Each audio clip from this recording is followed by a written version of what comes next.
Emma. Volume 3. Chapter 16. It was a very great relief to Emma to find Harriet as desirous as herself to avoid a meeting. Their intercourse was painful enough by letter. How much worse, had they been obliged to meet? Harriet expressed herself very much as might be supposed, without reproaches, or apparent sense of ill usage, and yet Emma fancied there was a something of resentment, a something bordering on it in her style, which increased the desirableness of their being separate. It might be only her own consciousness, but it seemed as if an angel only could have been quite without resentment under such a stroke. She had no difficulty in procuring Isabella's invitation, and she was fortunate in having a sufficient reason for asking it, without resorting to invention. There was a tooth amiss. Harriet really wished, and had wished some time, to consult a dentist. Mrs. John Knightley was delighted to be of use. Anything of ill health was a recommendation to her, and though not so fond of a dentist as of a Mr. Wingfield, she was quite eager to have Harriet under her care. When it was thus settled on her sister's side, Emma proposed it to her friend, and found her very persuadable. Harriet was to go, she was invited for at least a fortnight, she was to be conveyed in Mr. Woodhouse's carriage. It was all arranged, it was all completed, and Harriet was safe in Brunswick Square. Now Emma could, indeed, enjoy Mr. Knightley's visits. Now she could talk, and she could listen with true happiness, unchecked by that sense of injustice, of guilt, of something most painful, which had haunted her when remembering how disappointed a heart was near her, how much might at that moment, and at a little distance, be enduring by the feelings which she had led astray herself. The difference of Harriet at Mrs. Goddard's, or in London, made perhaps an unreasonable difference in Emma's sensations, but she could not think of her in London without objects of curiosity and employment, which must be averting the past, and carrying her out of herself. She would not allow any other anxiety to succeed directly to the place in her mind which Harriet had occupied. There was a communication before her, one which she only could be competent to make the confession of her engagement to her father, but she would have nothing to do with it at present. She had resolved to defer the disclosure till Mrs. Weston were safe and well. No additional agitation should be thrown at this period among those she loved, and the evil should not act on herself by anticipation before the appointed time. A fortnight, at least, of leisure and peace of mind, to crown every warmer, but more agitating, delight, should be hers. She soon resolved, equally as a duty and a pleasure, to employ half an hour of this holiday of spirits in calling on Miss Fairfax. She ought to go, and she was longing to see her, the resemblance of their present situations increasing every other motive of goodwill.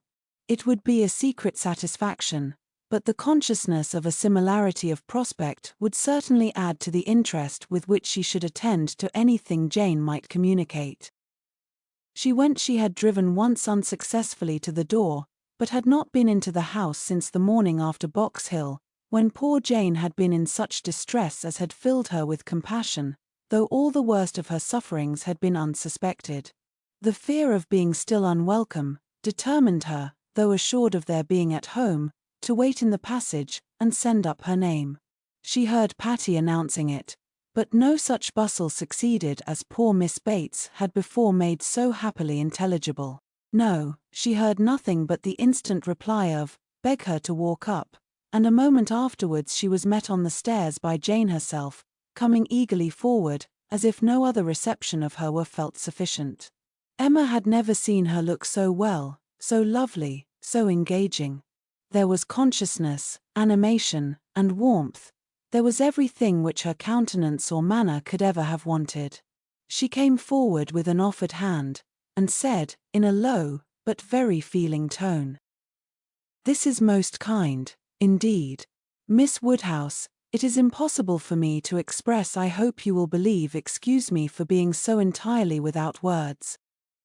Emma was gratified, and would soon have shown no want of words, if the sound of Mrs. Elton's voice from the sitting-room had not checked her, and made it expedient to compress all her friendly and all her congratulatory sensations into a very, very earnest shake of the hand.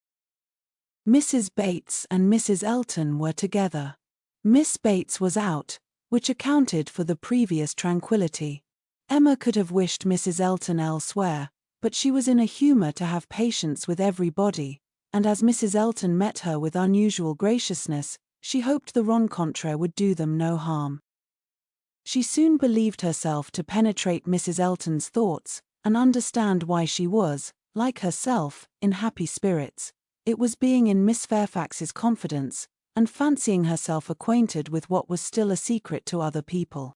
Emma saw symptoms of it immediately in the expression of her face, and while paying her own compliments to Mrs. Bates, and appearing to attend to the good old lady's replies, she saw her with a sort of anxious parade of mystery fold up a letter which she had apparently been reading aloud to Miss Fairfax, and return it into the purple and gold reticule by her side, saying, with significant nods, "We can finish this some other time, you know. You and I shall not want opportunities. And, in fact, you have heard all the essential already. I only wanted to prove to you that Mrs. S. admits our apology, and is not offended. You see how delightfully she writes. Oh, she is a sweet creature. You would have doted on her, had you gone. But not a word more. Let us be discreet quite on our good behavior. Hush. You remember those lines? I forget the poem at this moment. For when a lady's in the case, you know all other things give place.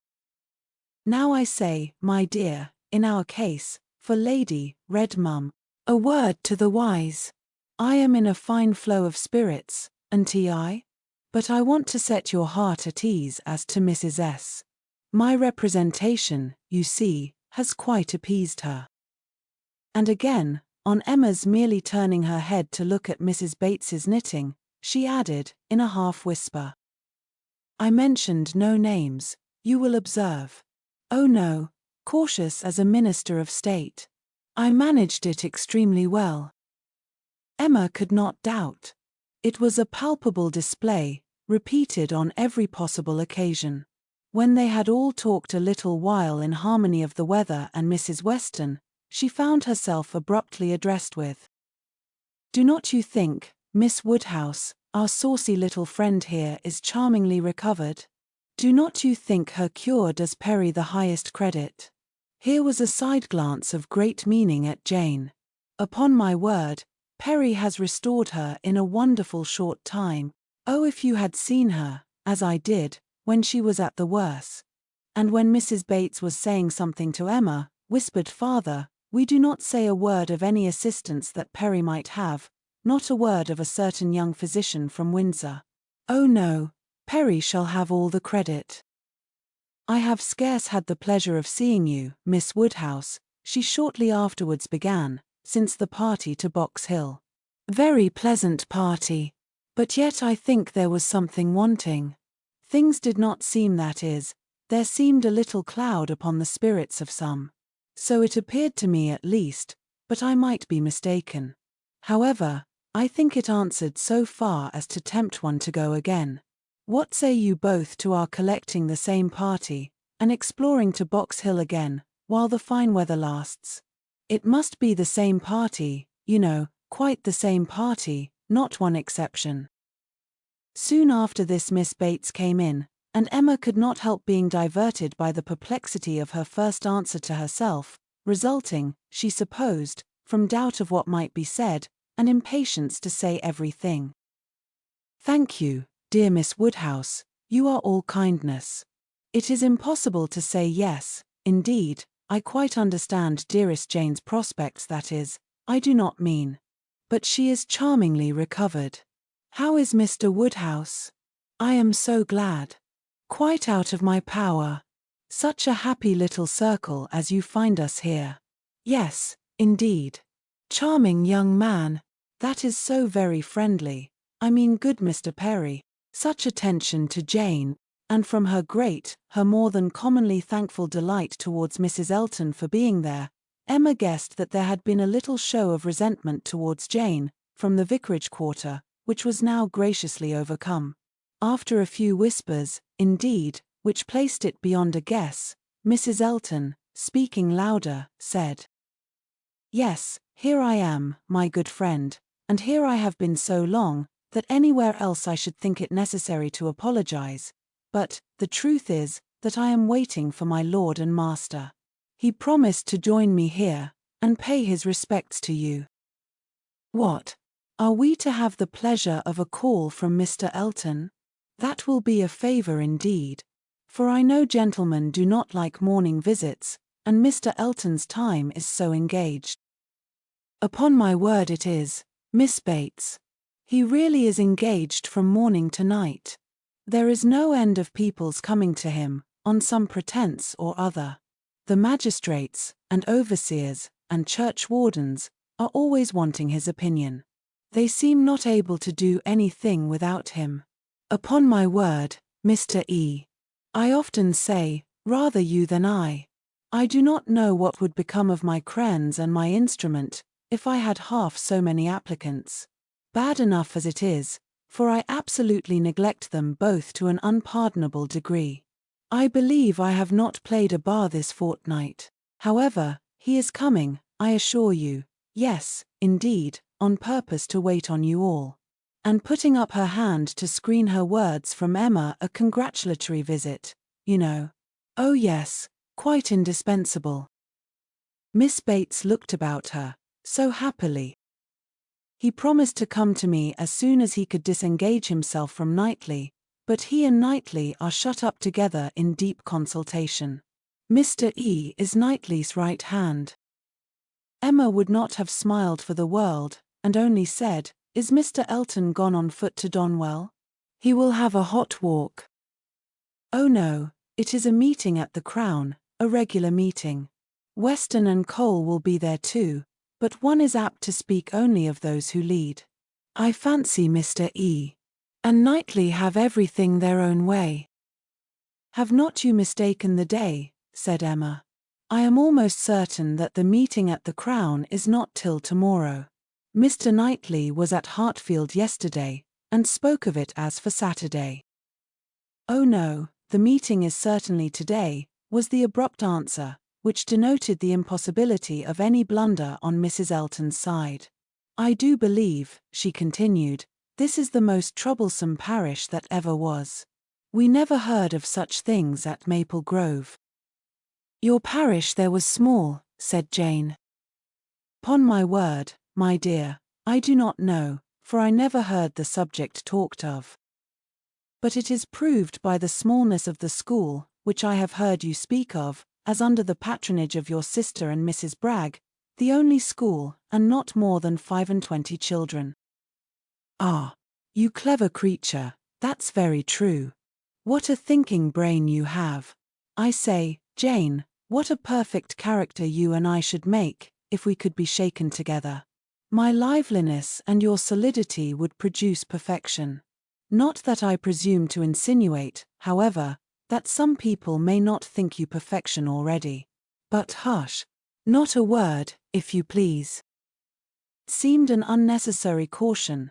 Jane was wanting to give her words, not to Mrs. Elton, but to Miss Woodhouse, as the latter plainly saw. The wish of distinguishing her, as far as civility permitted, was very evident, though it could not often proceed beyond a look. Mr. Elton made his appearance. His lady greeted him with some of her sparkling vivacity. "Very pretty, sir, upon my word, to send me on here, to be an encumbrance to my friends, so long before you vouchsafe to come. But you knew what a dutiful creature you had to deal with. You knew I should not stir till my lord and master appeared. Here have I been sitting this hour, giving these young ladies a sample of true conjugal obedience, for who can say, you know, how soon it may be wanted." Mr. Elton was so hot and tired, that all this wit seemed thrown away. His civilities to the other ladies must be paid, but his subsequent object was to lament over himself for the heat he was suffering, and the walk he had had for nothing. "When I got to Donwell," said he, "Knightley could not be found. Very odd. Very unaccountable. After the note I sent him this morning, and the message he returned, that he should certainly be at home till 1. Donwell, cried his wife. My dear Mr. E. You have not been to Donwell. You mean the Crown. You come from the meeting at the Crown. No, no, that's tomorrow, and I particularly wanted to see Knightley today on that very account. Such a dreadful broiling morning. I went over the fields too, speaking in a tone of great ill-usage, which made it so much the worse. And then not to find him at home.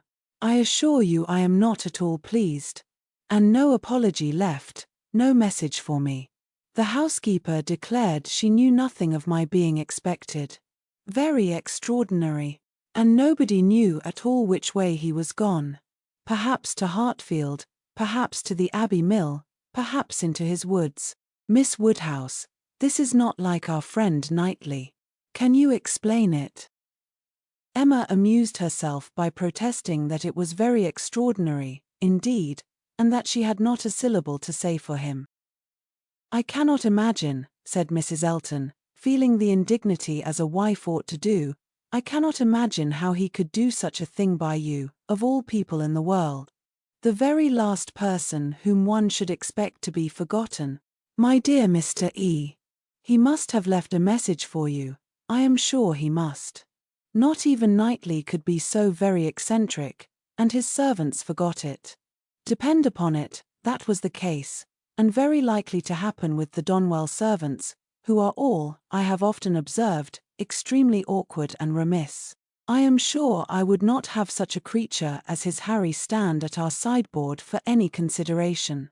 And as for Mrs. Hodges, Wright holds her very cheap indeed. She promised Wright a receipt, and never sent it.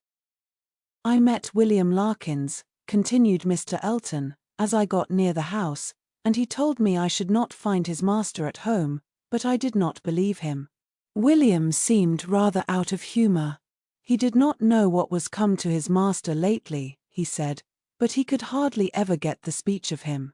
I have nothing to do with William's wants, but it really is of very great importance that I should see Knightley today, and it becomes a matter, therefore, of very serious inconvenience that I should have had this hot walk to no purpose.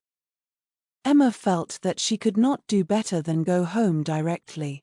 In all probability she was at this very time waited for there, and Mr. Knightley might be preserved from sinking deeper in aggression towards Mr. Elton, if not towards William Larkins.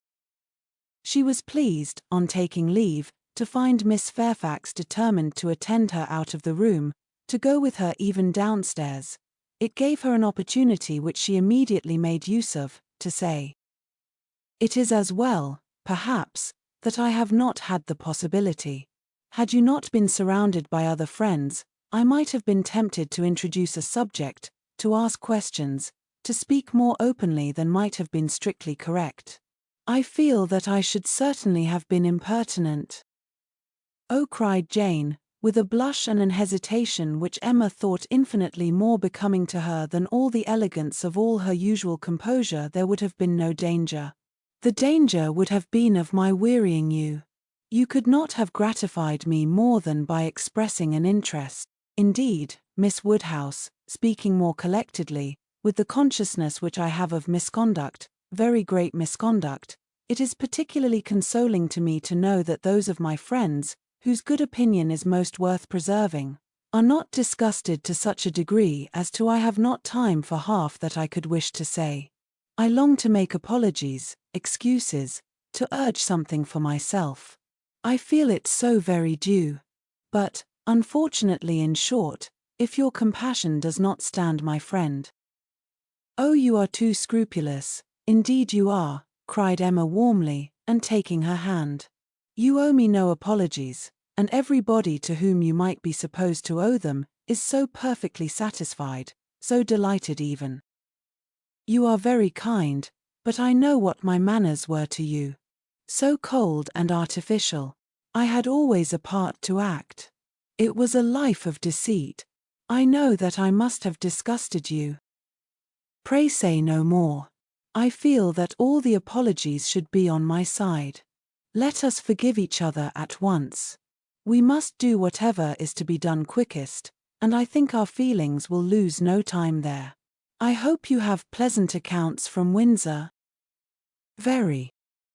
And the next news, I suppose, will be that we are to lose you just as I begin to know you. Oh, as to all that, of course nothing can be thought of yet. I am here till claimed by Colonel and Mrs. Campbell.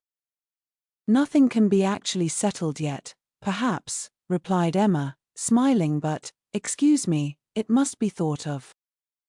The smile was returned as Jane answered. You are very right, it has been thought of. And I will own to you, I am sure it will be safe, that so far as our living with Mr. Churchill at Inscombe, it is settled. There must be 3 months, at least, of deep mourning, but when they are over, I imagine there will be nothing more to wait for. Thank you, thank you. This is just what I wanted to be assured of. Oh, if you knew how much I love everything that is decided and open. Goodbye, goodbye.